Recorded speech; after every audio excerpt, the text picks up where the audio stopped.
Quick video on overstriding. So along with form/posture, overstriding or the prevention of overstriding, the correction of it, is one of the two areas that you can get real benefit in your running. So quick video on this one. What I'm going to talk through is what overstriding is, explain some concepts around it that might be a bit of a light bulb moment for you, and look at some drills that you can do that helps ingrain into your kind of sensation of running what a good stride pattern actually is in terms of the weight distribution.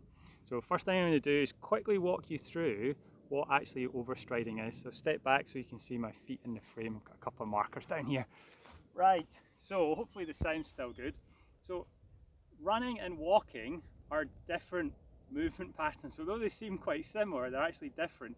When you walk, you continually overstride. So if I was to go from the side, so I put one foot forward, teaching how to walk, and it's a weight distribution. So without changing where my feet actually are in the position on the ground, so they're staying fixed, I'm going to transfer my weight from behind through this center point onto the front foot, lift off the rear foot, and then do the same action again. So it's continual weight transfer. When you're running, part of that, you're in the air. So with an overstride, when you're walking, an overstride is where your front foot, your landing foot, is in front of, significantly in front of your center of mass. So my center of mass, my balance, head, shoulders, hips, down through my knees, down onto the ground, is central here. So you can almost draw a little line. I then move that center of mass forward until I go onto the front foot and then continue that stride again.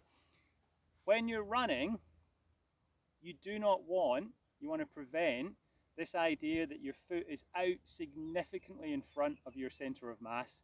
So you do not want to land on a foot out here.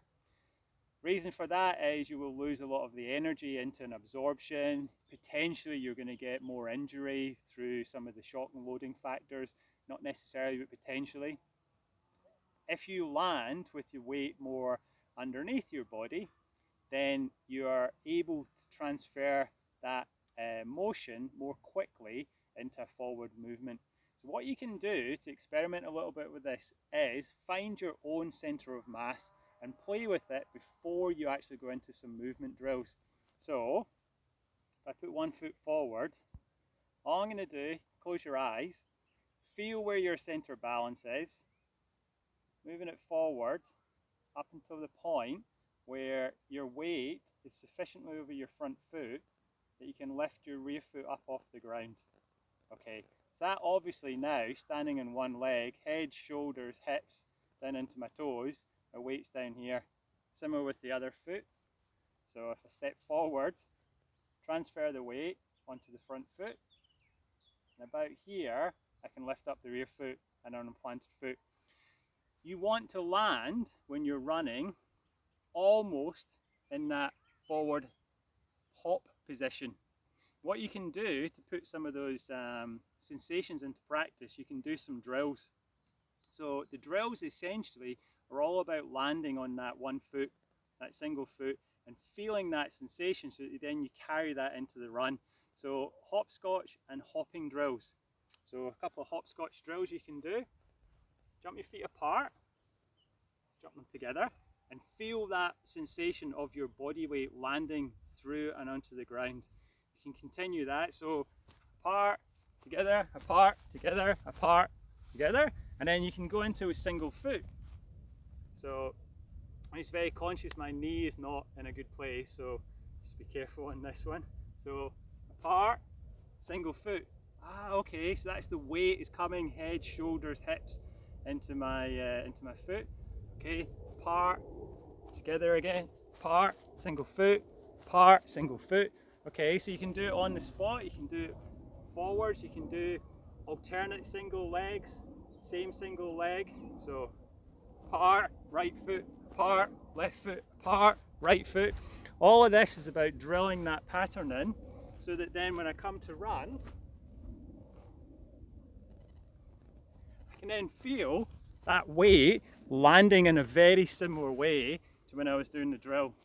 So that's one set of drills, a hopscotch type drill. The other drill, grab something. Now, So I've got a little tub here. Start small, especially if you get any injuries. So actually, I can just grab a few dandelions, put them down as a little marker. All I'm going to do is do a hopping drill with a single point of focus. Rather than just doing it in space, actually try and hop forward and back, left and right on that single point. So the start on my more solid leg. So forward, land, backwards, land, to the right, landing, to the left, landing. So this not only puts into your mind that sensation of the weight landing underneath you, it's also a really good stabilization and strengthening exercise for your whole body, for your hips, for your knees and your ankles. So I can swap it, and already I'm apprehensive. I can swap it to my leg where it's a little bit, I'm a little bit less certain. So forward, I can see how much more I'm using my upper body. Rear, right, left. So right and left seems a bit okay, although my balance goes. So there's two different drills that you can work on, which are all about landing with your weight coming through head, shoulders, hips and underneath you then when you go into your run. So have a play with that. If you want to stretch on and be more ambitious, rather than the dandelions, use a little tub. You can use the sleeve from a disposable coffee cup. You can use a paper cup itself.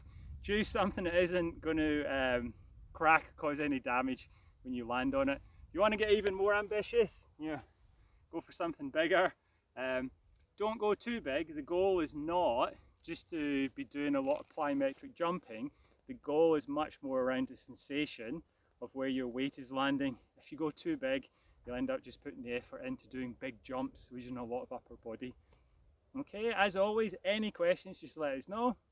If anything you want me to explain some more, to do some zoom in, again, just let us know. Hopefully that's useful. So that's overstriding, one of the key elements that you can work on preventing when you're running.